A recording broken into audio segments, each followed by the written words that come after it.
बरसात की हल्की हल्की फुहारें पड़ रही थी। गांव की कच्ची गलियों में मिट्टी की सौंधी खुशबू फैल गई थी। ऐसे मौसम में अक्सर लोग अपने घरों के आंगन में बैठे चाय पीते थे, लेकिन आज गांव में कुछ अलग सा माहौल था। चौराहे पे लोग जमा थे, मानो कोई बड़ी घटना घट गई हो। सबकी आपस में कानाफूसी हो रही थी। सुना है क्या? आज फिर वह पायल की आवाज़ सुनाई दी। गांव का नाम था लालपुर। यह गांव वैसे ही बहुत शांत माना जाता था, लेकिन पिछले कुछ महीनों से एक अनोखी रहस्यमय बात ने गांव वालों की नींद उड़ा दी थी। रात के गहरे सन्नाटे में जब चारों दिशाएं सो जाती, तब कहीं दूर से नंगे पांव पायल की झनकार सुनाई देती थी। टिक टिक टिक, छन छन छन, जैसे कोई लड़की अकेली चल रही हो। लोग कहते कि यह आवाज़ गांव के पुराने जंजर नीम वाले कुएं के पास से आ रही है। वह कुआं जो 10 साल पहले से बंद पड़ा है। उस कुएं के पास कभी किसी लड़की की मौत हुई थी, और कहते थे कि उसकी पायल आज भी अधूरी है। कहानी की शुरुआत होती है। गांव में एक गरीब किसान रहता था, मोहन। मोहन मेहनती था, पर सुख उसके जीवन में कम ही आया था। उसकी पत्नी वर्षों पहले बीमारी से चल बसी थी।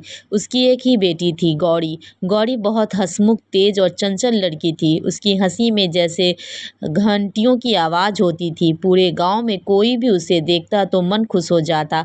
गौरी के पास चांदी की एक खूबसूरत पायल थी। वह उसे हमेशा पहन कर रखती।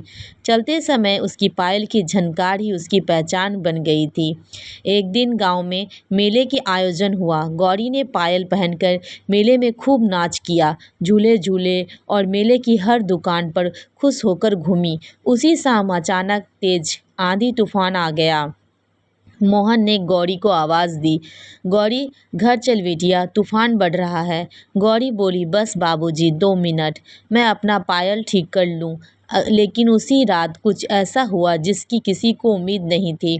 गौरी घर नहीं लौटी। पूरे गांव ने उसे खोजा, खेतों में, नदी के किनारे, जंगल में, हर जगह। मोहन की हालत पागलों जैसी हो गई। वह चीखता रोता लोगों से पूछता, किसी ने मेरी गौरी को देखा है?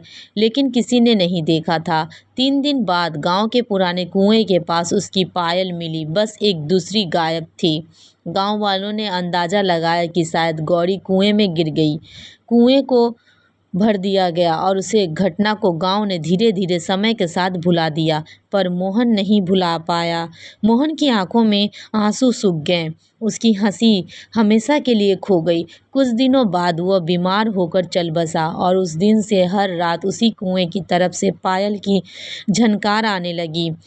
कुएं में अब गांव कुएं के पास कोई नहीं जाता। लोग कहते थे वह गौरी की आत्मा भटकती है, उसकी पायल अब भी अधूरी है। लेकिन गांव में एक लड़की थी, राधा।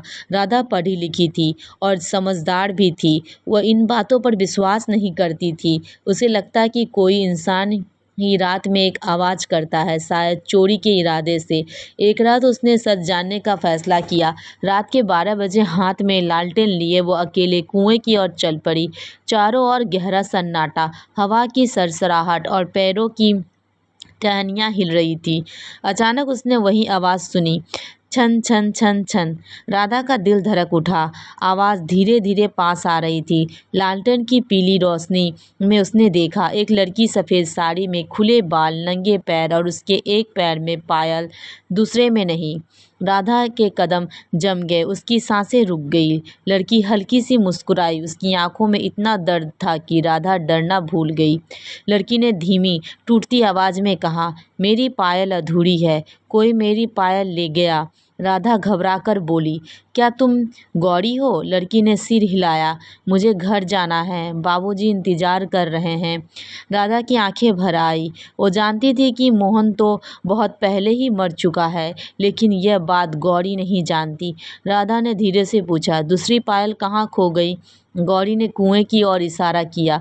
उसी रात जब मैं गिर गई थी, मेरी पायल नीचे रह गई। राधा कांपती हुई कुएं के पास गई। कुएं में अब पानी नहीं था, पर मिट्टी और पुराने कचरे के बीच कुछ चमक रहा था। वो पायल थी, गौरी की दूसरी पायल। राधा ने उसे उठाया और गौरी के पैरों में बांध दी। जैसे ही पायल पूरी हुई, अचानक तेज हवा चली, पैरों की शाखाएं हिल उठी और गौरी का चेहरा चमक उठा, जैसे किसी को सदियों बाद शांति मिली हो। गौरी मुस्कुराई, अब मैं घर जा सकती हूँ। उसका शरीर धीरे धीरे हवाओं में घुलने लगा, रोशनी से बनकर आकाश में समा गई। पायल की अंतिम झनकार कुछ देर तक गूंजती रही, छन छन छन, और फिर सन्नाटा, समाप्ति। अगले दिन गांव वालों ने देखा कुएं की मिट्टी खुद पे खुद समतल हो गई थी। अब वह कभी पायल की आवाज़ नहीं आई। लालपुर गांव फिर शांत हो गया। लोग कहते हैं जब प्रेम अधूरा रह जाए तो आत्मा भी भटकती रहती है, लेकिन जब कोई समझ ले, कोई सुन ले, कोई पूरा कर दे तो आत्मा को भी घर मिल जाता है। दोस्तों, अगर आपको हमारी कहानी पसंद आए तो वीडियो को लाइक कीजिएगा। ऐसे और भी मज़ेदार कहानी सुनने के लिए मेरे चैनल को सब्सक्राइब कीजिएगा।